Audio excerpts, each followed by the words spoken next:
When I was 16, I made a silent promise to myself. I would never rely on anyone to save me. Not my parents, not my teachers, not some magical opportunity that might fall into my lap. Just me. That promise shaped every decision I made after that, even if no one around me noticed or cared at the time. Especially not my parents. If you asked them back then, I was just the quiet one. The kid who always had his head buried in a laptop.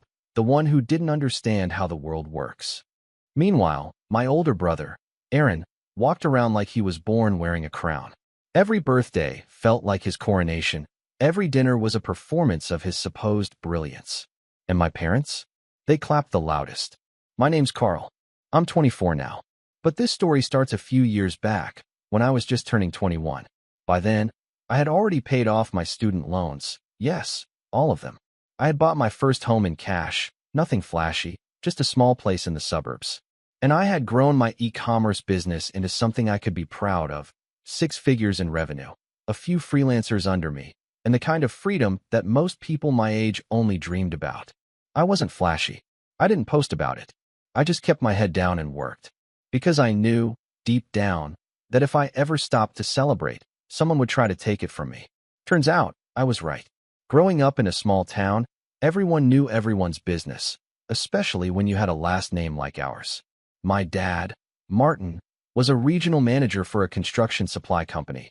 He wore his title like a badge of honor. My mom, Cheryl, floated between part-time jobs and being a full-time supporter of Aaron's ambitions. Aaron, 2 years older than me, had always been the golden child. My parents used to joke that Aaron came out of the womb with a winning smile and a scholarship offer. It didn't matter that he failed classes, wrecked 2 cars, or once maxed out my dad's credit card on a spring break trip he wasn't even supposed to be on. Every time, my parents found a way to brush it off. He's just finding himself, they'd say. He's meant for great things. And me? I was the backup plan, the invisible sibling. I still remember one Thanksgiving dinner, not long before all hell broke loose. We were sitting at my parents' house, turkey half-carved, my mom already a glass and a half into her boxed wine. Aaron had just come back from trying out a startup idea in LA that ended, predictably, with him crashing on someone's couch and begging to come home. My parents welcomed him back like a war hero.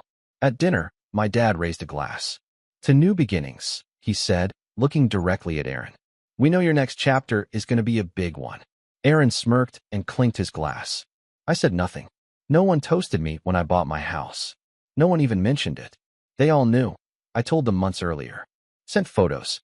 Offered to host them. I never got a response. But Aaron moves back in with 2 duffel bags and debt collectors on his tail, and suddenly, he's the phoenix rising from the ashes. I try not to let it get to me. I really did. I'd spent years building my business, learning SEO, product sourcing, customer service. Every late night, every missed party, every little win I quietly celebrated alone in my apartment. I thought maybe, just maybe, that would finally be enough to earn a little respect. But I should have known better. In our house, effort didn't matter. Results didn't matter.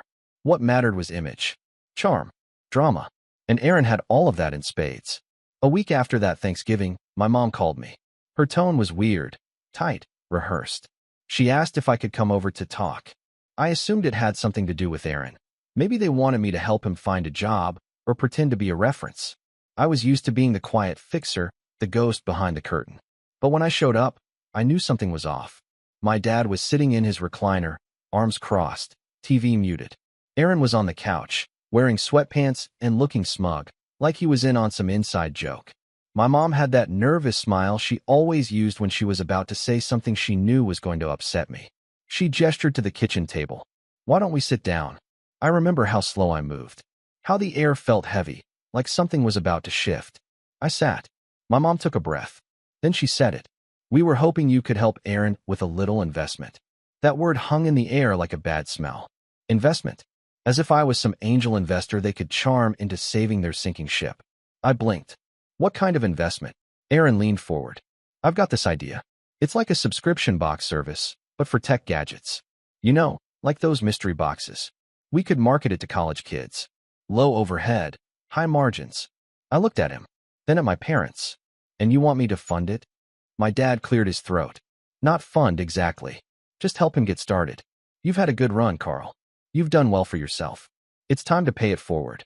Pay it forward. Like I had been handed something for free. Like my 3 a.m. customer emails, my 14-hour workdays, my ramen-fueled grind through college meant nothing because I hadn't done it the right way. I'm sorry, I said slowly, trying to keep my voice calm. But I'm not in a position to just throw money at a vague idea with no business plan. Aaron rolled his eyes. It's not vague. I've got contacts. I know people. You've been back here for 2 weeks, I said, living in the guest room. That was a mistake. I saw the way my mom's face hardened, the way my dad leaned forward. My mom set her hand on the table. Carl, we're just asking you to help your brother. Family supports each other. I've supported myself since I was 18, I said, standing up. That's how I was taught, right? They didn't answer. And I left. I thought that would be the end of it. I figured they'd guilt trip me, maybe send a few passive-aggressive texts, and then move on. That's how it had always gone. But I didn't know how desperate things were about to get. I didn't know just how far my parents were willing to go to protect their golden boy. Because the next time I saw them was in court. But that's jumping ahead. There's more to tell, so much more. The silent war that started with a favor and turned into a full-blown legal ambush. The betrayal, the lies. The moment I realized my own parents were willing to destroy me, just to prop up the son who had never lifted a finger. And how I decided, finally, to stop turning the other cheek. They didn't knock. It was a Wednesday night, and I remember that clearly because it was inventory night. The least glamorous part of my business, but the most essential. Every week, I'd haul boxes out of the storage room, scan and repackage products, prep orders for my fulfillment partners. That night, I was ankle-deep in shipping labels when I heard the sound of my front door opening. At first, I thought I was imagining things. I lived alone. No one had a spare key. Then I heard the unmistakable click of the deadbolt sliding shut again, and the low murmur of voices, 3, maybe 4. And one of them was Aaron. I came around the corner fast, heart pounding. What the? My parents were in my entryway. Aaron was behind them, smirking like he owned the place. And my dad? He had a manila folder under his arm, and that self-righteous look he used to wear whenever he lectured me about attitude as a kid. My mom gave me a tight-lipped smile like this was a casual family visit, not a break-in. How did you get in? I asked, stunned. We used the key, my mom said. Like it was nothing. Like the emergency spare I'd once given them years ago, back when I still thought we had something resembling a healthy relationship, was an open invitation to waltz in unannounced. I held out my hand. Give it back. Now. She hesitated, then fished it from her purse and dropped it into my palm like a child caught stealing. But it wasn't just that. It was the look in her eyes. She wasn't embarrassed. She was disappointed. At me. What are you doing here? I asked, more tired than angry. Aaron shrugged, stepping into the living room like he owned it. We tried being polite. You slammed the door in our faces. So now we're handling things the proper way. The proper way? I echoed, narrowing my eyes. My dad laid the folder on my kitchen island and slid it across. It's time we had a serious talk, Carl. About what you owe this family. I didn't open the folder. Not yet. I was too busy trying to figure out if I was dreaming. You're in my house. Without permission. You have 5 seconds to explain why I shouldn't call the cops. Oh, please, my mom said, like I was being dramatic. You're acting like a stranger. I wonder why, I shot back. Just read the paperwork, my dad said, nodding at the folder. I flipped it open. At first, it didn't register. Legal language. Names. Numbers. A claim filed in their names against me. Then the words hit me like a slap. Fraudulent withholding of assets. Misappropriation of family investment. Unjust enrichment at the expense of sibling. I stared at the page. What the hell is this? My voice cracked, sharp and loud in the stillness of my home. Aaron stepped up, arms crossed. It's what you get when you lie about where the money came from. I didn't lie about anything. Oh, come on, he said, rolling his eyes. We all know you didn't build this business from scratch. You used the money Grandpa left, didn't you? My jaw dropped. Are you serious right now? He grinned like a cat who had just cornered a mouse. You think I didn't notice how you suddenly got real cozy with e-commerce the year Grandpa died? That's when your little side hustle blew up. Admit it. I didn't get a cent from Grandpa's estate, I said, stunned. He left everything to Grandma. She made that clear. Yeah, and she always had a soft spot for you, my mom said quietly. even when Aaron was the one who needed help. So let me get this straight, I said slowly. You break into my house, throw false accusations at me, and what? You want me to admit to stealing money I never touched? We want what's fair, my dad said firmly. Aaron has been struggling. You've clearly been profiting. It's time to rebalance the scales. There it was. The mask was off. I had expected manipulation, maybe guilt trips. But this? A lawsuit? Against their own son? Something in me cracked. Years of being overlooked, talked down to, treated like a background character in Aaron's story, all of it boiled over at once. You want to rebalance the scales? I said, voice shaking. Let's talk about scales. Let's talk about the 2 cars you bought him before he was even 20. The way you co-signed his loans, paid off his credit cards, and let him move back in every time he failed. You've given him everything.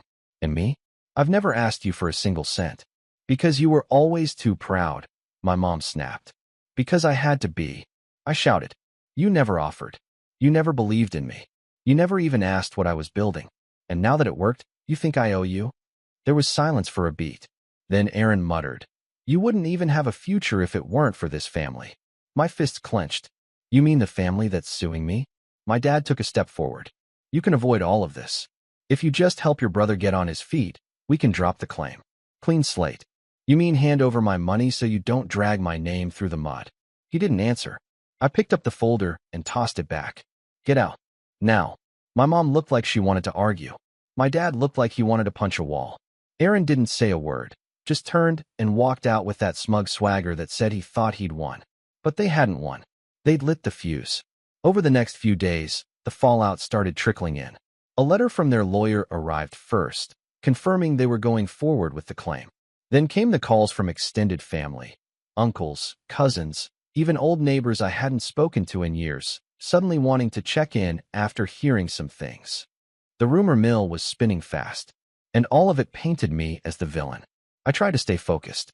My business was still running, orders still flowing. But I couldn't ignore the way everything felt, poisoned. Every email notification felt like it might be a subpoena. Every family text felt like a trap. I stopped sleeping. I started checking my front door 3 times a night. And then, 3 weeks after the break-in, I got the email that made everything real. It was from my bank. One of my business accounts, frozen. Pending investigation tied to a legal dispute. My heart stopped. I clicked through, fingers trembling. I'd done nothing wrong. Paid all my taxes. Kept clean records. But now, thanks to their baseless claims, I was being treated like a criminal. I called the bank. They were polite, but firm.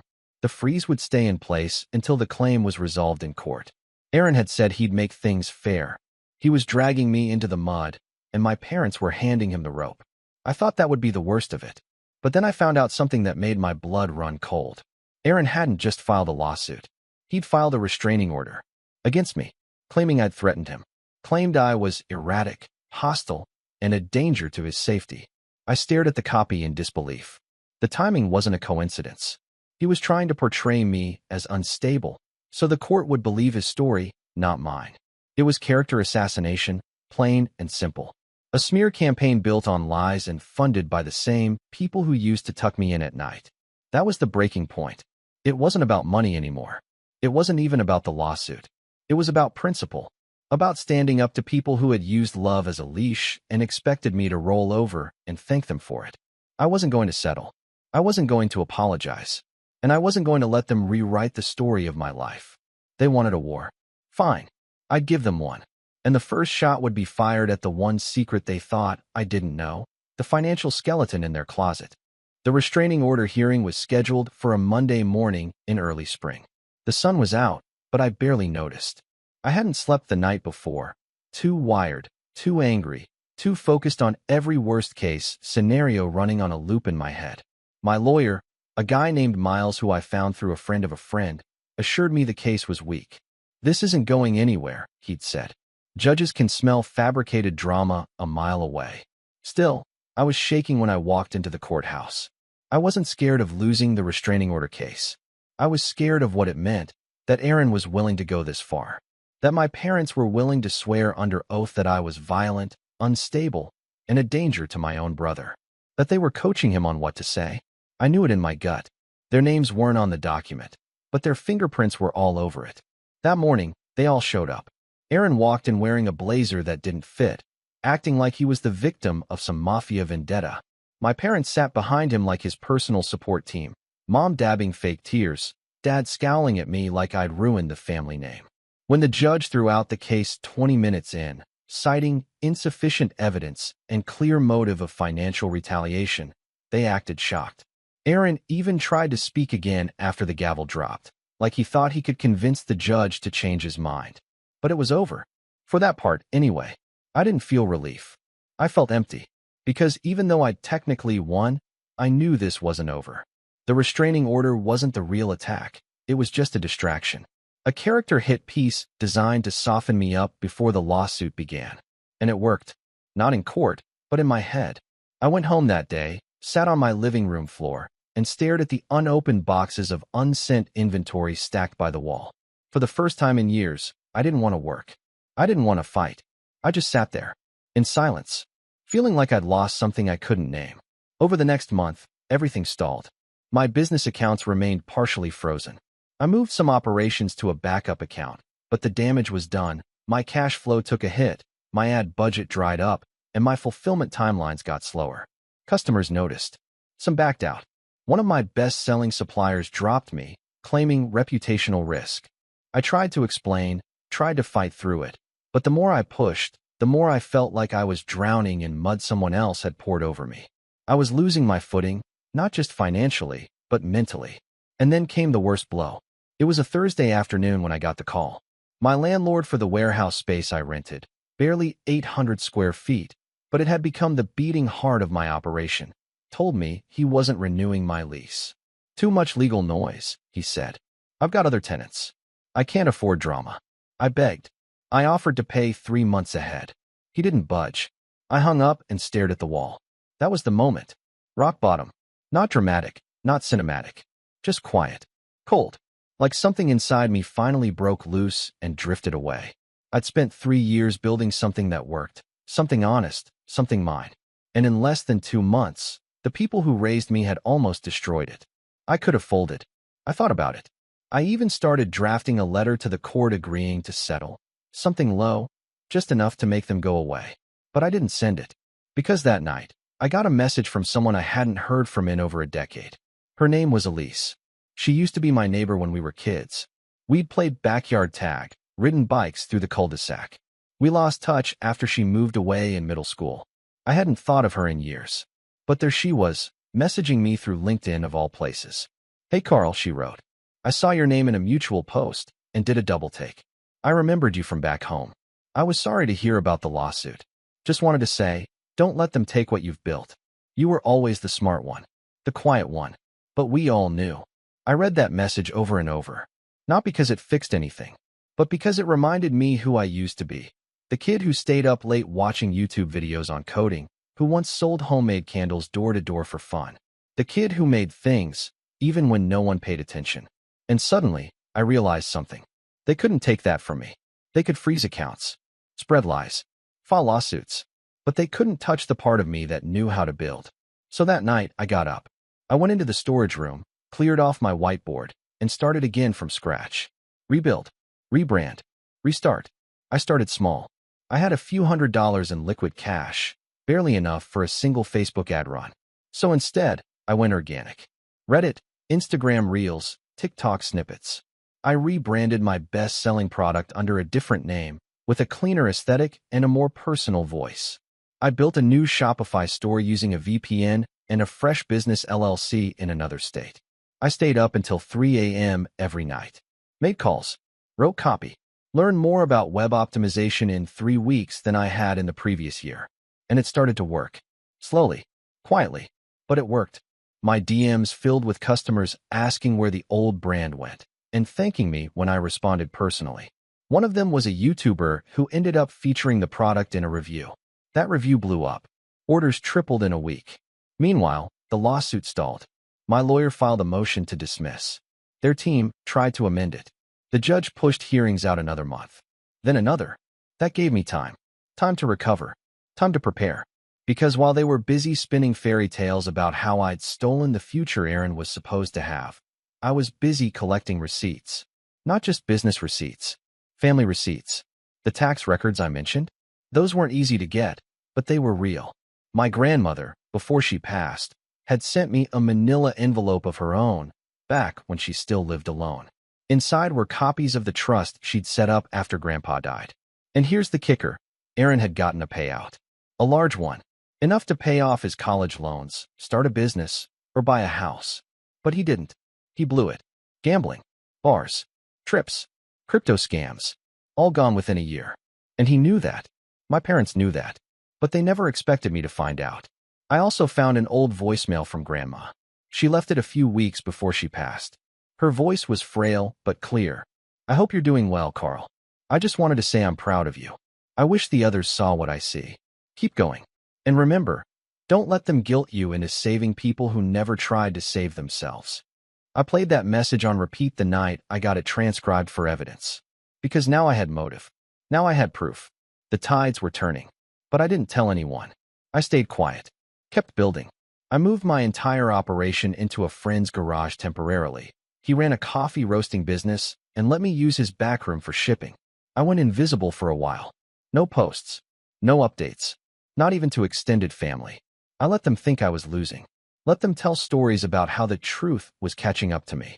And all the while, I was watching. Waiting. Preparing for the next phase. Because soon enough, the court date would arrive. And when it did, I wouldn't just defend myself. I'd dismantle everything they built. Not out of revenge, at least not entirely. But because some people only learn when you stop letting them write your story and hand them a copy of the real one. And trust me, I was writing every word.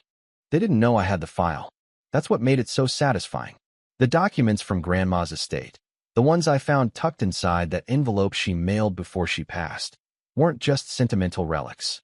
They were a blueprint, a timeline, a receipt, the kind of thing my parents assumed would never see daylight. After all, Aaron had torched through that money before the ink on the check had dried. Who would remember? Who would care? Well, me. I scanned everything. Highlighted key figures. The trust fund, the disbursement details, the fact that Aaron had been given a $75,000 payout at age 22 under the condition it be used for long-term growth and development. My name? Nowhere on it. I hadn't received a penny. The best part? Grandma had handwritten a note on the back of the final page. Just 6 words in her cursive scrawl.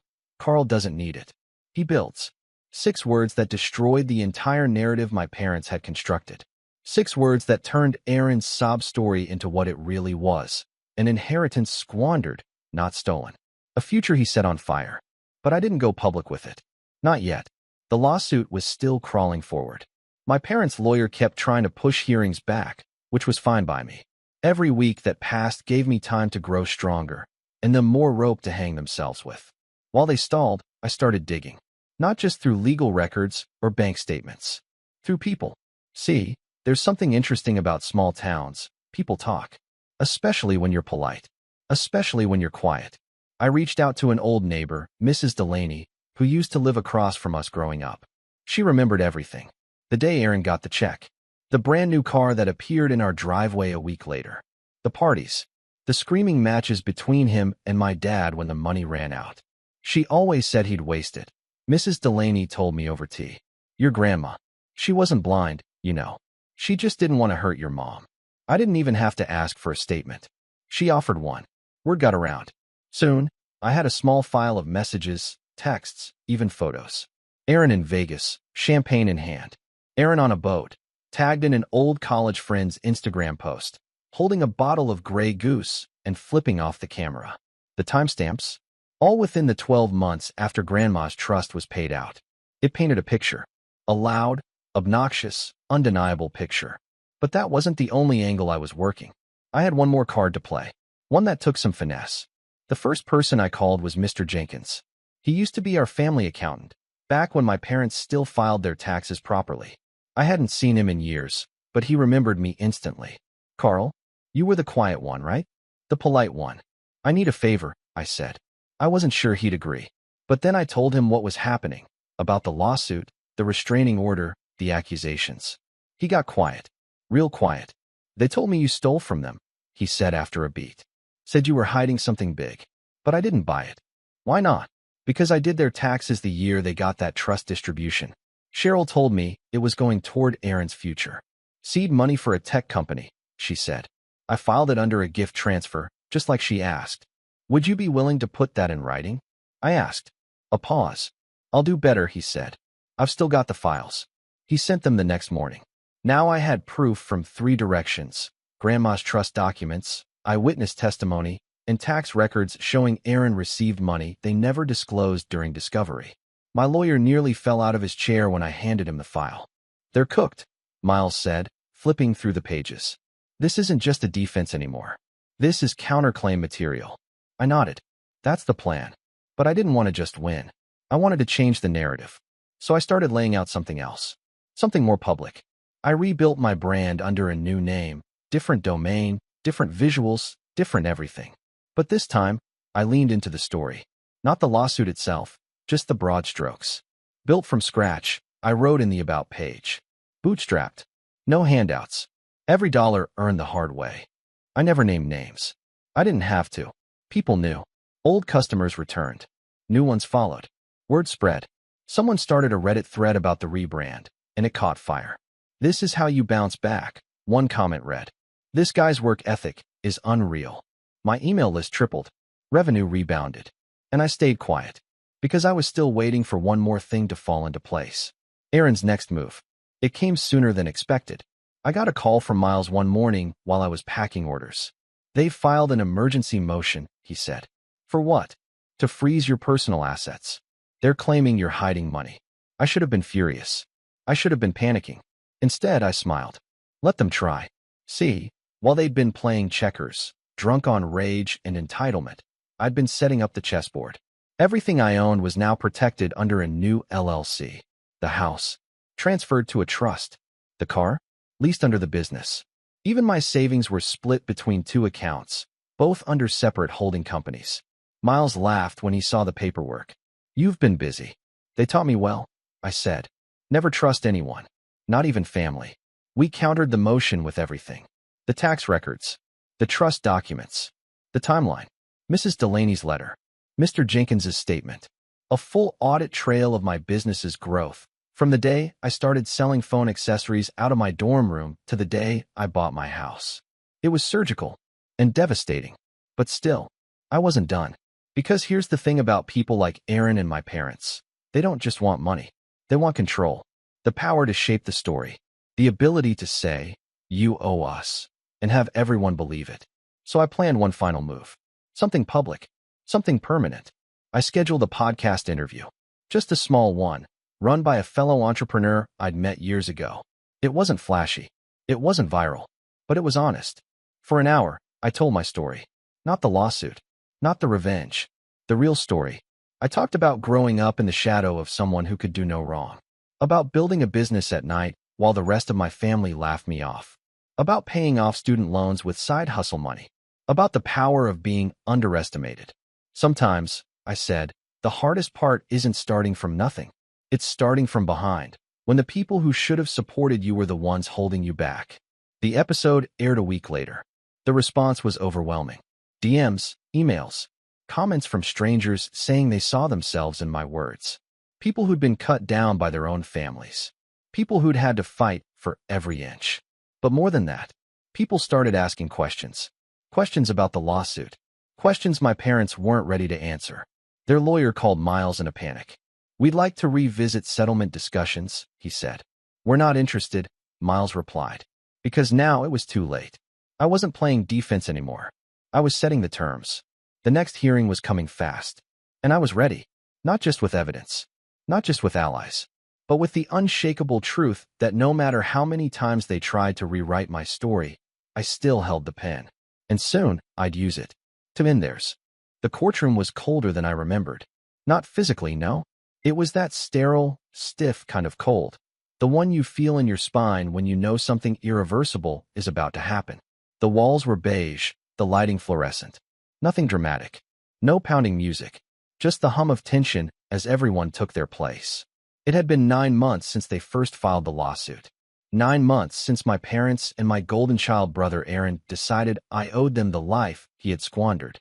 9 months of venomous texts, weaponized family gossip, and pathetic attempts to destroy everything I'd built. on my own, since I was 18. And now it was time. Their side looked rattled. Aaron sat next to their attorney in a wrinkled suit he didn't know how to wear, chewing the inside of his cheek like he was trying to disappear into his seat. My parents were behind him, both dressed like they were attending a church fundraiser, mom in pearls and pastel, dad stiff in a blazer that didn't quite fit around his stomach anymore. They refused to look at me. I was calm. Not because I wasn't nervous. I was.